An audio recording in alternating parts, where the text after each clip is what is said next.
Welcome. This episode is a quick history tech podcast reflection with a focus on gaining knowledge of a relatively new industry. Estimated founding in the late 1960s. That's right, the time of Woodstock. Brought to you by yours truly, Nikki Lee. Produced by Dr. Hae-Young Kim, EME 5608. Trends and Issues, Instructional System Design. What it is, entails, and a quick brainstorm of what my position is in the industry.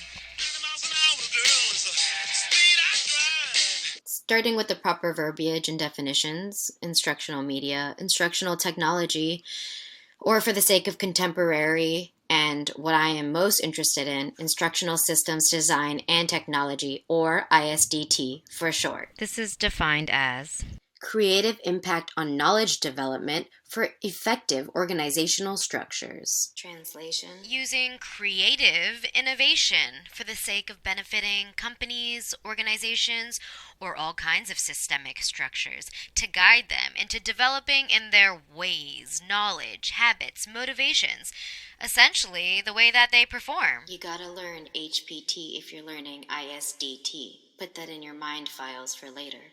So now that we have a definition of ISD, I know you're wondering, how do you be creative and innovative to infiltrate a system? Wait, is that my niche? We'll get to that. How does ISDT happen? ISD originally used instruction to accomplish such progress. However, it is a lot more than just instruction. It's a little bit of a system. You have to analyze how things are and how they should be before you know whether or not to instruct and how to do that. Once you decide, Instruction is the answer. many times technology is involved. And I don't just mean a podcast or a mobile app, but The definition of technology is the application of scientific knowledge. that's right. This is a field of science that incorporates behaviorism, cognitivism, and constructivism. So, there you go. We have some major trends. Performance enhanced through science and technology. An example of that is Walmart using a micro-learning module to teach safety in the workplace, and can be as simple as implementing leaderboards for sales at a car dealership. I spy gamification. You're thinking, this is the best industry ever. All people can learn to perform better with the proper instruction. As much as I wish that were the case, not all things are perfect, and from a semester of analysis, I have found that ISD needs to be applied to ISD to transform in a couple of areas, such as money, time, maintenance, speed, and inequality. Which do you want to hear about? Well, let's start with inequality, since it's been around for far too long and it's always a proper conversation topic. So, the foundations of technology differ from person to person and place to place. There is no equal access to anything anywhere, is there? This can mean that the learning curve is different for each and every person.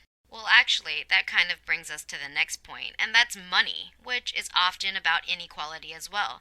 It can take a lot of money to produce individual work for each learner. And time. Money, time, and inequality are all interconnected. Open education resources, another buzzword to add to your mind files. One last mention of a factor in ISDT that is not really an issue, but is certainly a trend.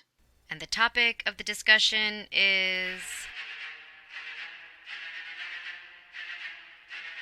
SMEs, or SMEs, also known as subject matter experts. And why, do you ask, is this an issue? Well, because they are amazing, and I am a bit intimidated by them. Mind file. SMEs. Just to catch you up, we've discussed trends, creativity, technology, and with brevity, a few issues in the fields of ISD, mostly pertaining to inequality, time, money, and expertise. Here's a quick brainstorm of my niche ideal in ISDT. Mind filing Kaufman's ideal. With mental health at the core of my values and motivation being a key factor in learning, I'd like to continue to do research and incorporate technology into designing systems that increase motivation and performance for individuals in my community. Thank you, EME 5608 and Dr. Hae-Young Kim, for a great semester.